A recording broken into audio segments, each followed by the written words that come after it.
to invoke the Constitution, my constitutional right under the Fifth Amendment not to incriminate myself. Really, what about your constitutional right to say what you think is true? That would be the First Amendment, not the Fifth, the First. And of course, we lost that during COVID. Government directed social media companies to eliminate, to just disappear dissenting views on COVID. Anybody who had an opinion different from Anthony Fauci was silenced. And I can speak to that firsthand, in fact. That is not a violation of your constitutional rights. That's a violation of your most basic constitutional right, which is the right as a citizen to say what you think. And Fauci did his part to eliminate that right, but now he's invoking another right in the Constitution because it's a sacred document. I mean, what are we looking at here? It's not just hypocrisy. It's a total lack of awareness of anybody but yourself. What we're really looking at here is deep mediocrity.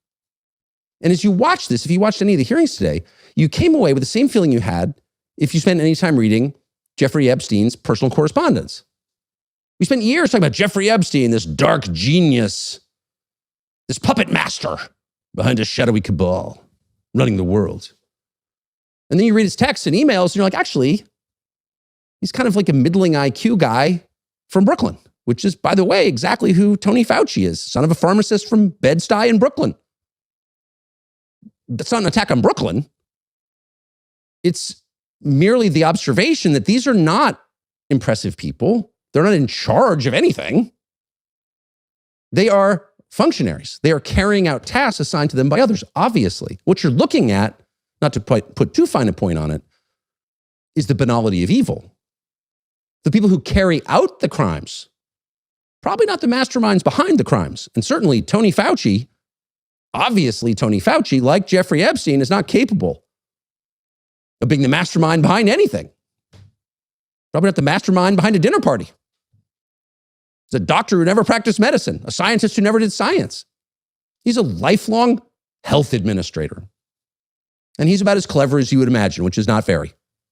And if you need more evidence of that, and more evidence that this country is like reaching the level of parity, here was Dr. Tony Fauci's responses to Senator Josh Hawley of Missouri's simple questions about, I don't know, what is the color of your necktie? Watch this. What day of the week is it today? On the advice of counsel, I respectfully decline to answer based upon my rights under the Fifth Amendment to the Constitution. What color tie are you wearing?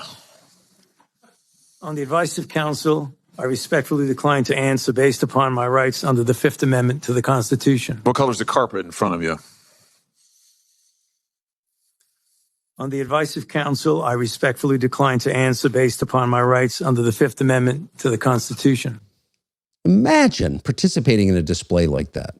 Imagine humiliating yourself like that. Imagine believing there's some risk to describing the day of the week or the color of your necktie. Imagine taking advice from lawyers. The whole thing is amazing. And it's amazing because it shows that Tony Fauci is not only not a great man, not a figure out of history, managed COVID. He's a tiny man, and not just physically. He's a tiny man. His lawyer tells him to read back a canned line like Jimmy Hoffa about the Fifth Amendment in response to any question, and he does it. Imagine that. Imagine your lawyer says, no, every question gets this response. On advice of my counsel, I refuse to answer that on the grounds it might incriminate me under the Fifth Amendment of the United States Constitution. He said, I'm not gonna do that. If they ask a question that I think exposes me, maybe I will. But if they ask you what day of the week is, I'm gonna say it's Wednesday, because it is. Because I'm not a robot or a trained SEAL. I'm not an animal, I'm a man. And that's humiliating. Imagine nodding as your lawyer says, okay, Mr. Attorney. Again, imagine taking important advice from a lawyer or having dinner with one for that matter. Kind of a window into what went wrong in the whole American experiment. Let's put the lawyers in charge. The most fearful, dumbest, smallest thinkers we can find. They're literally lawyers. We'll put them in charge.